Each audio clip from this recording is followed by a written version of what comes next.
Nigel here, and so today I'm going to be talking about how light aerobic running changes your body to burn fat as a fuel instead of carbohydrates. So before, in my past life, I was a sprinter and it's very anaerobic, and so I was burning strictly carbs as a fuel. And now, since I'm transitioning out from being a 400-meter hurdler to a marathon runner and just road racer in general, I have to be able to try to learn how to burn fat as a fuel. So I needed to build an aerobic base. And the benefit of building an aerobic base is that you train your body, your heart and lungs, as well as your metabolism to burn fat as a fuel so you don't deplete all your glycogen stores and end up bonking. And then so in order to do this, you actually have to decrease your intensity, because if you're training too hard and you're training too intense, you're going to be in those lactate threshold and anaerobic zones, and your body is going to be burning carbs as a fuel, and you'll be training your body to be using more carbohydrates in your glycogen stores as a fuel source. So what happens is when you start training more aerobically, which I would say is, it should be very easy, low intensity, 50 to 70% of your maximum heart rate. And you want to train in these zones for like a long period of time. You want to have an aerobic base building period. And so when you're doing this, you're training your body you're becoming a more fat adapted runner, and it's more efficient. And you actually will start to feel better. You'll start to look better. You start to be lean. And what I noticed for me is I can be able to go on these long runs without a lot of fuel. I can wake up in the morning, not even eat anything. I can just have water and some coffee and just go, and I'll be fine. And my paces at these lower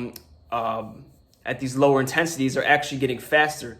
So my perceived effort is getting lower for these faster intensities, and that's going to really be able to help me for the marathon, as well as my general fitness and weight loss in general. So at this point in time, building my aerobic base and training in a light aerobic state, I've been able to be very lean. Like I think this hold on, let me try to I feel like I'm showing off right now, but like I'm shredded right now. I got some abs going. I still got some lean cuts here, some muscles, but yeah, so it's been a very effective weight loss. I mean, I don't really need to lose weight per se, but for me to at least stay lean and shredded, right? And you get the performance benefits along with it.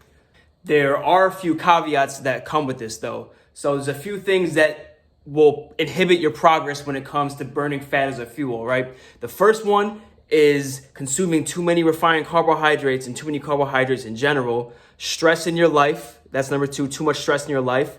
And then number three is overtraining and training at an intensity that's not in an aerobic state. And you can do this by using a heart rate monitor or just making sure you're paying attention to your body and looking at the perceived effort of your runs. It should feel very easy. You should be able to stop and smell the roses and look around and feel great about life, right?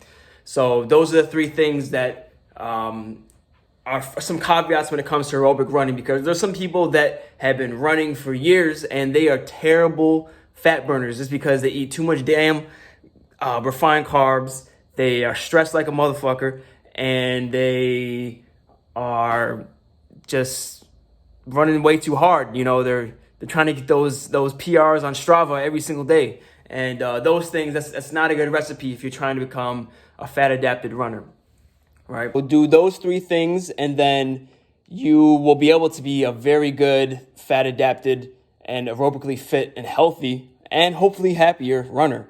And let me pull up my training log here, and I'll show you my progression and how I started off as a carb burner and what I'm able to do now as someone that I would say is fairly aerobically fit and is someone that's fat adapted, right? So when I first started my marathon training journey, I could only do about 10 to 20 miles a week. I maxed out at 39.1 miles leading up to my, in that first training cycle from trying to train for my first marathon. And then I ran the Hartford Marathon and I ran a 3:38, which is actually pretty damn good for a first marathon. I think just because I was just running off the strength of just sheer willpower and just athleticism for my whole life. But I pretty much ended up having to walk that last 5 miles, and I was limping, and I had to stop, and I bonked, and it was pretty bad. I was on pace for like a 3:15, but I ended up running a 3:38. So yeah, I was definitely a carb burner there. And then after that marathon, so now training for this next marathon cycle, I started off, doing 20 miles. I went up to 30 within 3 weeks. I went up to 40. I ran up to 50 miles a week. And then now I've been averaging about 40 to 50 miles a week and running at paces of about like 7:30 a mile throughout the week, which is light years beyond than what I was doing beforehand. And this is me being a much more aerobically fit and fat adapted runner. And that's what happens when you run in a light aerobic state, and that's how your body changes its metabolism and its fuel source. Burning fat as a fuel is just way better and more efficient than burning carbs.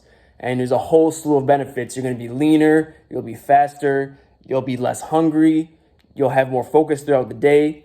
And I highly recommend people to start becoming more efficient, more I'll call it metabolic efficiency.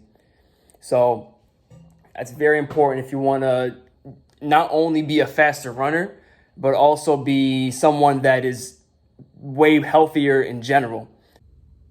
And let me show you how my progression for my races have evolved from this type of training. So I initially started off doing a 5Ks at around 20 minutes. And then I eventually progressed to doing 10Ks at like 39 minutes, which is like 6:20 pace. And then I did a 5K at 5:55 pace, which is an 18:30. And even at these sub-maximal paces and doing all this light aerobic running, my race times at these slower distances have actually been able to be a lot faster. And this is, one way that proves like how effective this type of training is.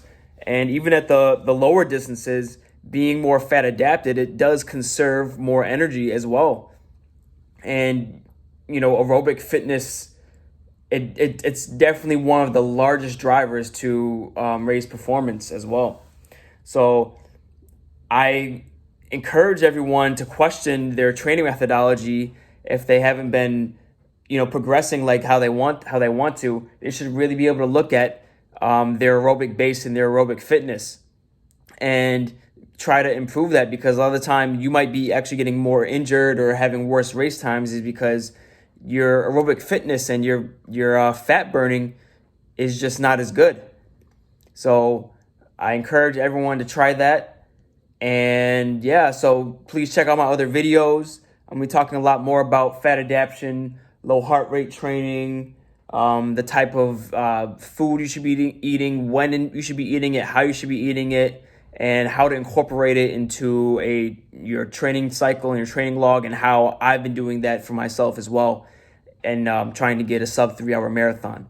So please like and subscribe. Follow me on Strava. Got some cool photos here and some of my runs. You can track my progress there.